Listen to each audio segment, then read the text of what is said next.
Assalamualaikum warahmatullahi wabarakatuh.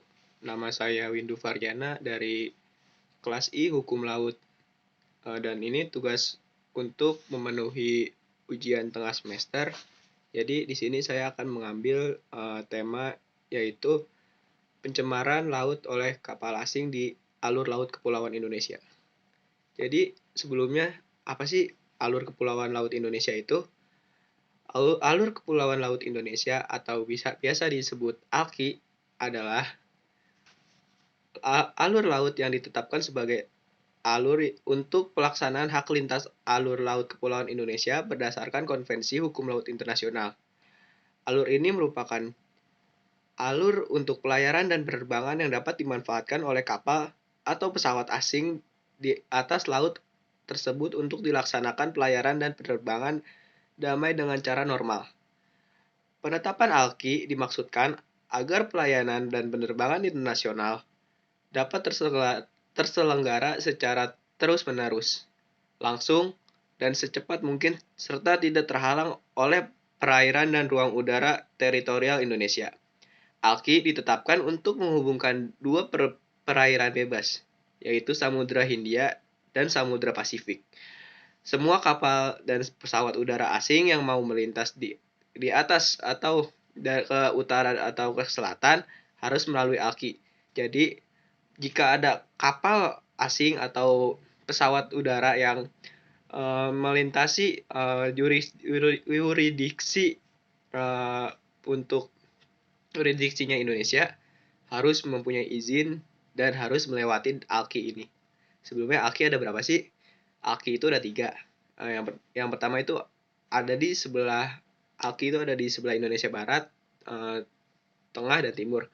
Jadi permasalahannya, bagaimana jika kapal asing itu membuang limbah atau mencemari laut Indonesia sendiri di ALKI yang sudah kita tetapkan.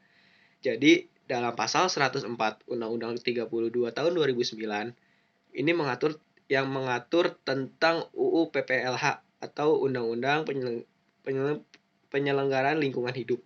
Jadi di sini pada dalam pasal 104 undang-undang tersebut yaitu berbunyi setiap orang yang melakukan dumping limbah dan atau bahan ke media lingkungan hidup tanpa izin sebagaimana dimaksud dalam pasal 60 dipidana dengan pidana penjara paling lama 3 tahun dan denda paling banyak 3 miliar rupiah. Jadi sanksi yang ditetapkan oleh pemerintah Indonesia itu 3 miliar rupiah untuk semuanya yang baik itu warga negara Indonesia maupun warga negara asing. Kemudian apakah kapal asing itu dapat dieksekusi seperti itu? Menurut saya iya, dan jika tidak dieksekusi itu akan mencemari lautan kita sendiri dan akan berakibat pada rusaknya ekosistem laut di Indonesia. Pencemaran laut baik oleh kapal asing, kapal WNI maupun oleh pihak-pihak yang tidak bertanggung jawab merupakan perbuatan yang menyalahi aturan perundang-undangan. Regulasi mengenai laut diatur dalam Undang-Undang Nomor 32 Tahun 2014 tentang Kelautan.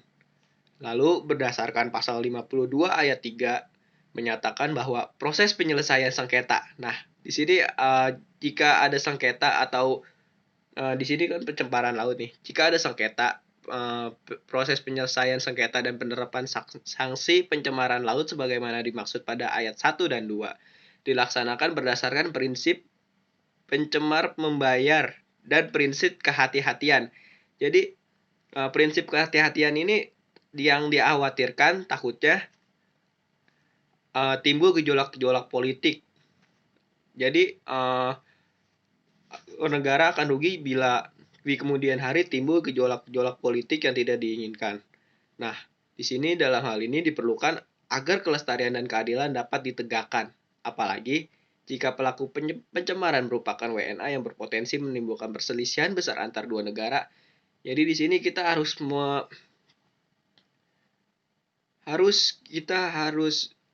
melihat case per case-nya. Jadi apabila tidak ditangani akan rugi Indonesia ini. Jadi menurut saya harus ditegakkan pencemar laut di Indonesia. Jadi seperti itu, sekian dari saya. Wassalamualaikum warahmatullahi wabarakatuh.